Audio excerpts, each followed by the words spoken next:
Ah, yes, Zelda, a fantastic Nintendo game.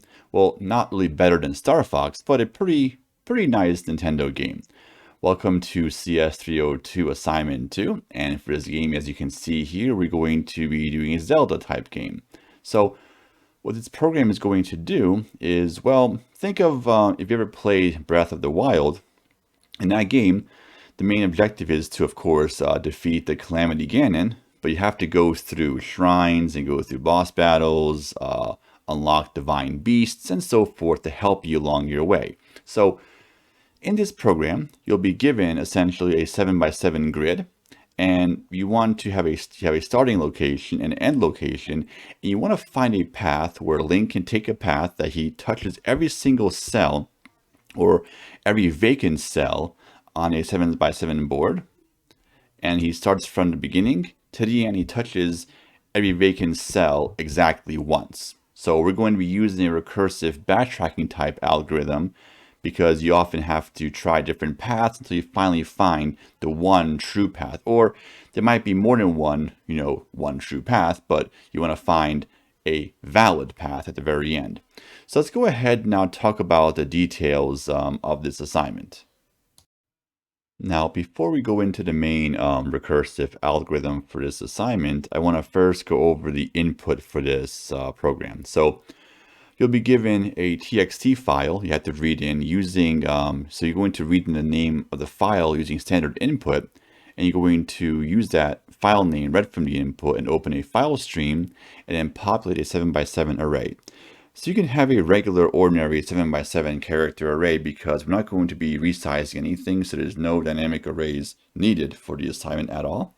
So you can see here, we're going to have essentially 7 lines of characters. Every line has 7 characters. So we have either a dash symbol, which means that Link won't be able to go to this symbol. And a blank space are these vacant spots where Link will be able to travel. So these spots that are not underscores, that means you actually can go to that location with Link. And Link can move sort of up, down, left, and right. Sort of like that 2D, the old version of Zelda from back in the day. So same kind of idea like that. So, and of course, after you take this input, you populate a 7x7 character array, then you're going to have the user enter sort of these 2 coordinates. So a starting position and ending position. So I believe for the first puzzle file, I believe the starting position will be row 0, column 1, right there. And I believe the end location is going to be row 6, column 5, right there. So this last line in the input is actually just a blank line. There's nothing actually on this line. So every line has 7 characters and is terminated by an end of line character using Linux sort of file format, not the Windows style, which that means it'll be easy to use get lines to read each line accordingly. So that's going to be the input. So you're reading this board and you want to get the row and column index of your starting location, where Link will start from, and then the end location, I guess, the location of where Calamity Ganon would be. And of course, Link has to you have to find a path for Link that will get him to go to every single cell exactly once to, I guess, collect every single shrine, every single upgrade, and so forth, and then find a path that touches all of these, and it will finally reach the final destination. So now let's go ahead and go into some of the, just some simple details with the recursive function. Then of course I'll draw up an example so you can kind of visualize how the recursion will work for this assignment. Okay, so here's your recursive function. And right here I called it foo, but of course you can give it a more of an appropriate name if you like, maybe a bit more creative than the function foo. And this function takes in, I guess, your 2-dimensional array right here, which I call a grid, but of course you can call it a more creative name if you want. It'll be a 7x7 grid, so you can see here I use 7, but of course feel free to use a constant instead because that's more appropriate, but just for the video purpose or for the PDF write-up purpose, I just chose 7 to make it easier. I have an x and y sort of coordinates, and that tells the recursive function exactly where in the grid are we currently on. So the thing is, if you remember, if you have a two-dimensional array and you write a loop to traverse it, of course you have these loop counters and those update after every single step. But right now what you're going to be doing is you're not going to actually use a loop. You're going to recursively traverse through this grid. So these x and y coordinates are going to always help you know where in the grid you are. And when you call a function recursively, remember, you call itself, so you call foo within itself, but you pass in different values for x and y, so that way you can see it kind of mimic this movement. Now, of course, I'll do a more visual example in a second to help you visualize, to help you see how the recursion works here. And the last parameter I have, well, it's going to be your step counter. So you want to label each grid with a number that tells you the order in which how the cells are traversed. So you want to give Link an order that tells them exactly at each step which cell he should go to, and if he follows that set of numbers on each cell, he'll be able to get to the very end. And this function returns a Boolean, so it returns true if a path was constructed. If it returns false, that means, so when you're at a function foo, and you're at a certain position, and you try to go to a new position, if it returns a false back, that means whatever step you were trying to compute recursively, it led to a failure. It led to a no possible solution. So that means you backtrack to the previous location and you try a different spot. So of course, I'll just, do an example of that in a second. Now, this portion here sort of summarizes up what I'm going to be doing in this video, but of course you can read this on your own, but I'm going to actually visually draw this out after I finish this last portion. Now also in this program, you can actually have a few global variables. Now I would suggest you should probably avoid having global variables for these parameters. But for example, you have to also maintain your starting position and the final destination. So those could be actually global. So it'll make your, because those variables never change really anyway. So there's no point making those global. But the rest of these, though, I would imagine it would be better practice if you make these non-global and pass in these 4 parameters into your foo function. So essentially, what the step counter really what it denotes the following. So right here, here's my sample where I compile my program. So there's no classes needed, just one simple file, very much like a 135 program, just, recursion is kind of where it's a bit more of a CS302 assignment. But anyway, we first read in the puzzle file name. We start at coordinate 0, 1, and then we want to go to 6, 5. So we can see here, we start from 0. Then from 0, we go to 1, 1, 2, 2 to 3, 4, 5, 6, 7, 8, 9.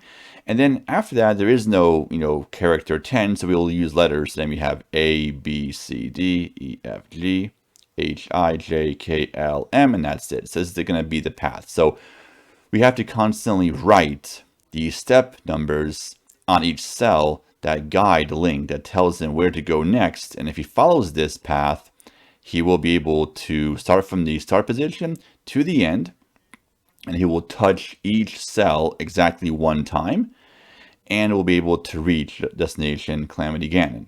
So you want to essentially create this. So initially in your array or in your board, these spots are all going to be blank. And of course, your recursive function has to write onto these cells. Now, the thing is that the recursive function may have to back up because really, okay, right here, here's your solution. So of course, it's easily that you can verify it's correct.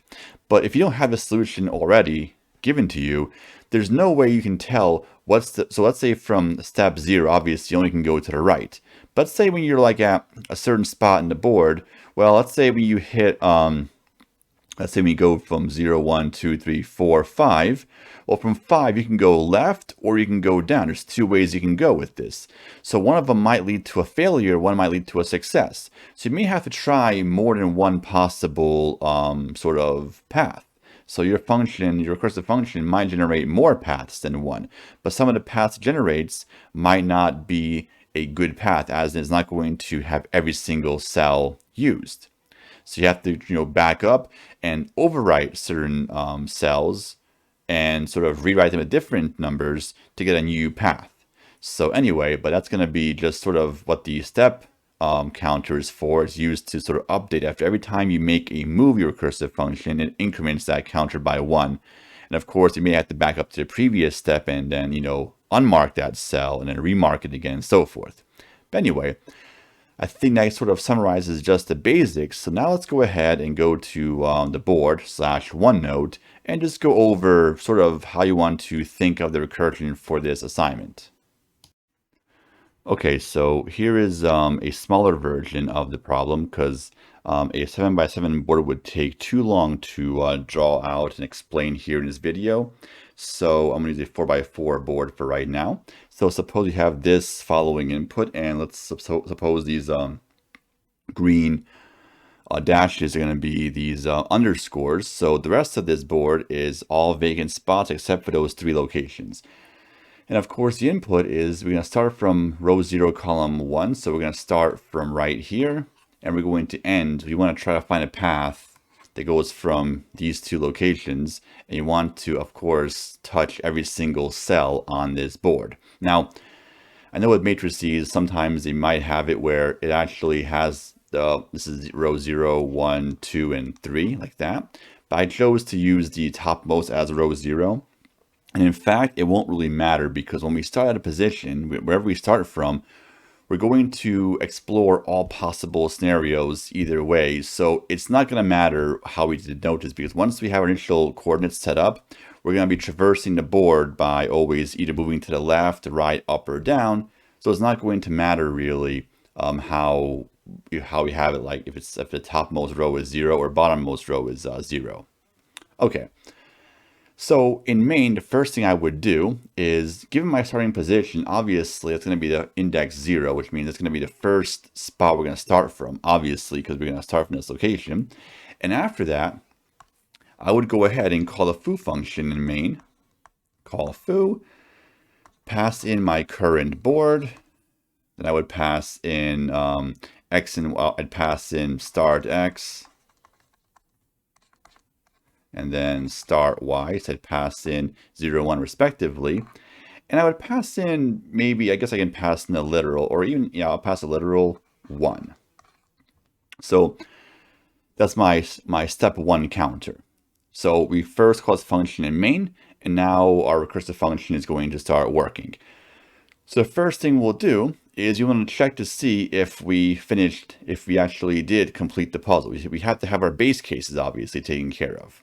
So in the PDF, I wrote the base cases, but the obvious base case would be, well, if let's say our parameter x and y, which of course is going to be my parameters in my function x and y, if they both equal these 2, and this step counter amount equals the amount of vacant spaces we have on the board, that means we reach this destination and we touch every single cell. So return true. Now, if let's say we are at let's say if our x and y in our recursive function equals the end x and end y, but our step count is not equal to the vacant amount of locations, that means we hit this end location too early, which means that obviously we want to back up to the previous cell and then try a different path. Return false in that case. So those are 2 basic base cases. So let's now go into our more general case. So we're going to do the following. So when I'm at this position, so right now in a recursive function, we are at index xy. So the first thing we're going to do is we're going to try to go up. So, I mean, it doesn't matter what direction you choose, but let's choose up first. Just why not? If I go up, well, I can't go any further up than where I am because we already hit this is basically outside the board bounds. So we can't go up. Okay, let's try to go down. Well, we can't go down either because, well, we have a dash there. Okay, let's try to go left. We can't go left because we have a dash there as well. Can we go right? And yes, we can, because the right spot is not beyond the board bounds and it's not blank. So we can go right at this point in time. So what we're going to do is in this function call. So I guess initially, I guess maybe I'll replace this right now. I'll replace with, I'll put in, let's say 0 and 1 for right now. That's our values of our two parameters, x and y. And we notice that we can go to the right, which means, of course, hint y plus 1. We go to our column position 2, so 0, 2. We check 0, 2, it is vacant. So we're going to write the value 1 right there. And then we're going to recursively call the foo function, pass in the board, pass in the same x value, which we're going to pass in, I guess I'll just say for now, we're going to pass in 0. And we're going to pass in 2. And then we're going to pass in also 2 for our step counter. So that means that at this function, we call it foo once again. And in this function body that we're in right now, we are currently at row 0, column 2, right here. So the first thing we'll do is we're going to try to see, well, have we won? So have we reached the end? And of course, our base cases wouldn't be reached, neither of them. So of course, we're going to try to keep moving. So we go either up, we can't go up.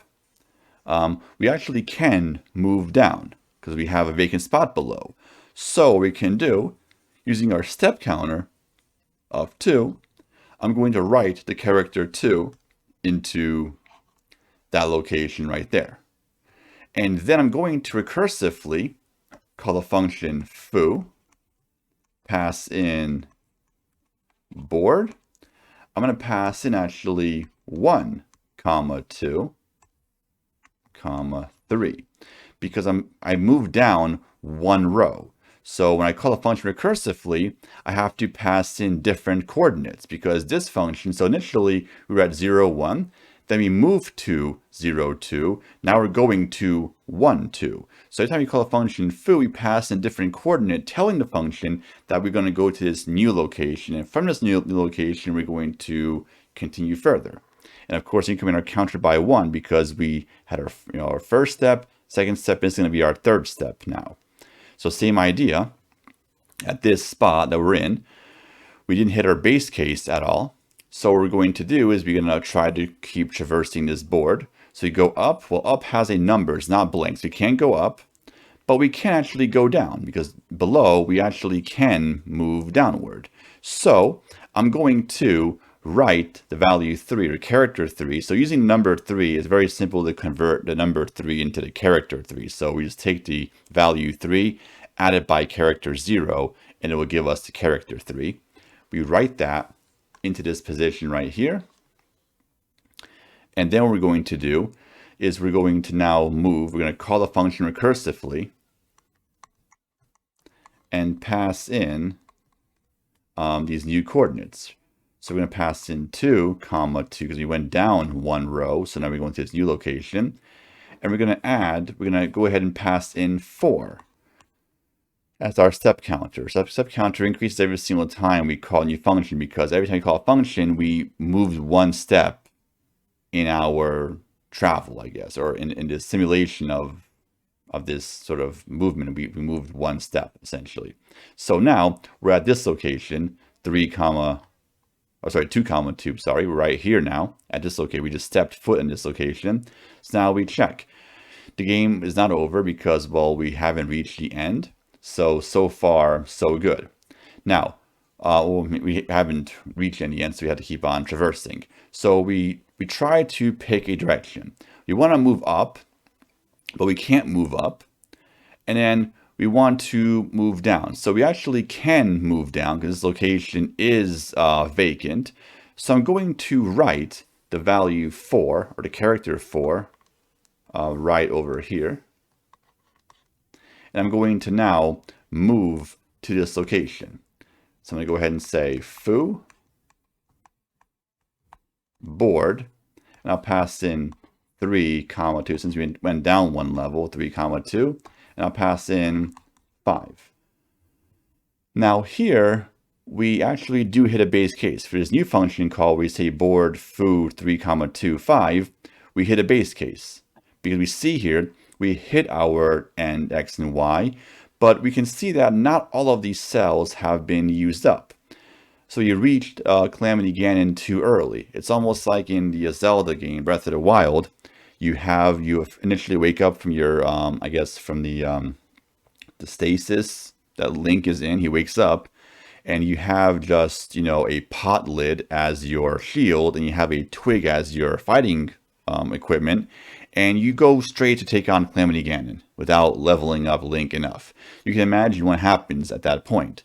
So obviously you want to go back to the previous save point, or you want to go back to the previous spot and then try a different path. So what we're going to do now is we return false back to the previous function. So remember, with recursion, we stack functions on top, or we stack them below each other, however way you want to think about them.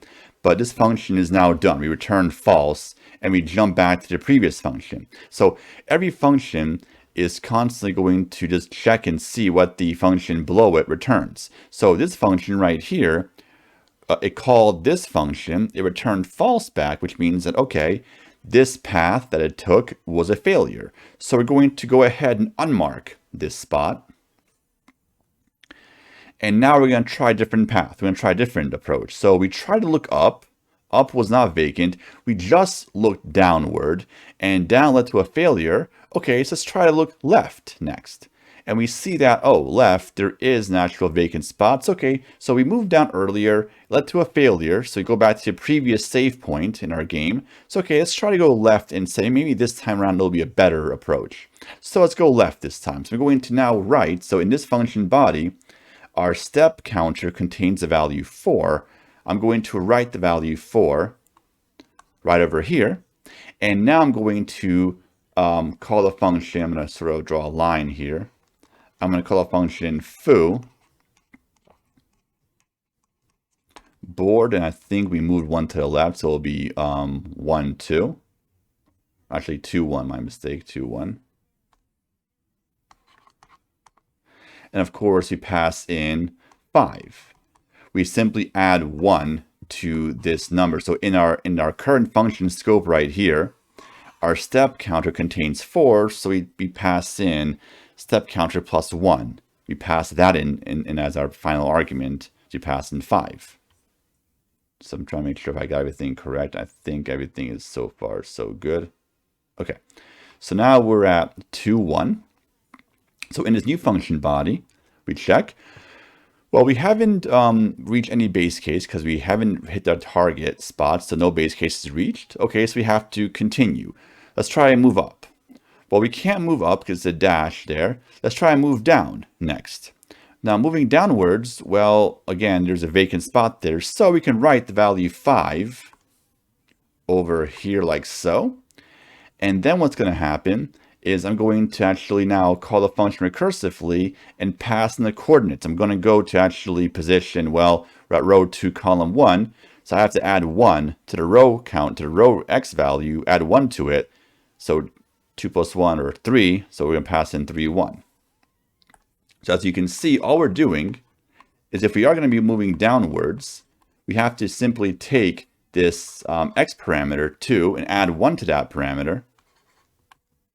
And then add 1 to this to pass in 6. I hope this does make sense. So now we're at this position. So now, again, we haven't hit a base case. So we try to move up. Well, we can't go up because the cell above 5 is not blank. So we've already been there, so you can't go there. Let's try to go down. Well, we can't move down because we already hit. This is beyond the bounds of the board. Okay, let's try to go left. And left, there actually is a vacant spot right there. So I'm going to actually I'm going to mark this spot as 6 because our step counter contains 6. I'm going to put the character 6 right there. And then I'm going to call the function foo. And when I went to the left, so I'm going to have to go ahead and pass in board again.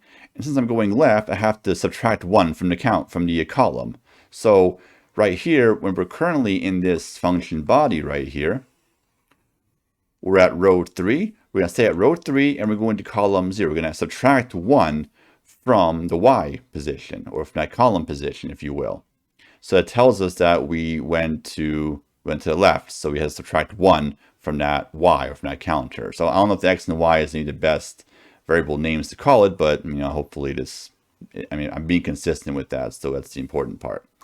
Then we have to go ahead and pass in 7, or 6 plus 1, 7 is our next counter. And again, we check in this function body, we check, well, we haven't hit a base case, so let's try move up. And we actually can go up, so we're going to always go up, down, left, right. So you can use any kind of formation. I'm not sure in my code how I did it, but for me, I guess I'll use up, down, left, right. So what happens here is in the up direction, there actually is a vacant spot right there. So we're going to write 7 over there. And since we moved up, we have to subtract 1 from our row, or x value. So what happens here is I'm going to now call the function foo. I'm going to pass in, since we moved up, subtract 1 from this value, and then keep the same column position, and then we add 1 to our step counter. Now we're at this spot, we set foot onto this cell. So from 7, let's try to move up. Well, we can't go up because this spot here is not blank. Okay, let's try and move down. We can't move down because right below we have the number 6 there, is not blank. Okay, let's try to go left. We can't go left because, well, we're outside the board bounds. Go right. Well, we can't go right either because we have a non-vacant spot right there. So at this spot, we can't go up, down, left, or right. So we can't progress. So this is a failed state. So at this moment, since we tried to go up, down, left, and right, none of them were doable, then we have to essentially return false back to the previous function, which tells the previous function that, oh, when I went to this new position, it led to a failure. So going back to this function, board 30, first thing we'll do is we're going to unmark that cell because we don't want to move there anymore. Okay, so when we were here, we tried to go up here. We call a recursive function to move up. It returned back a false. So that means up didn't work. So now what we have to do is, like how recursion, how it works is, so at this stage right here, when we were at this function call right here, we tried to move up. We called the recursive function in this function body and passed in the new position that moves up. So now we have to try, we're going to resume from where we last left off. So we try to move down, and down there is nowhere to go. So it's a failed, we can't move down either. Okay, let's try left. Well, left goes outside the board bounds, so we can't try to either. Let's try right. And right is also not vacant. So that means for 6, we tried up, didn't work. Then left, down, right, none of those were valid sort of steps. So we're going to have to return false right here. So this is how we back up. So our backtracking is being done right here. Return back to the previous function, foo, where we were at this position right here. 3, 1. We're at this position where we had 5. So we're going to now unmark this spot on our board. And then we're going to try to resume. So we already tried up, we tried down, we tried left.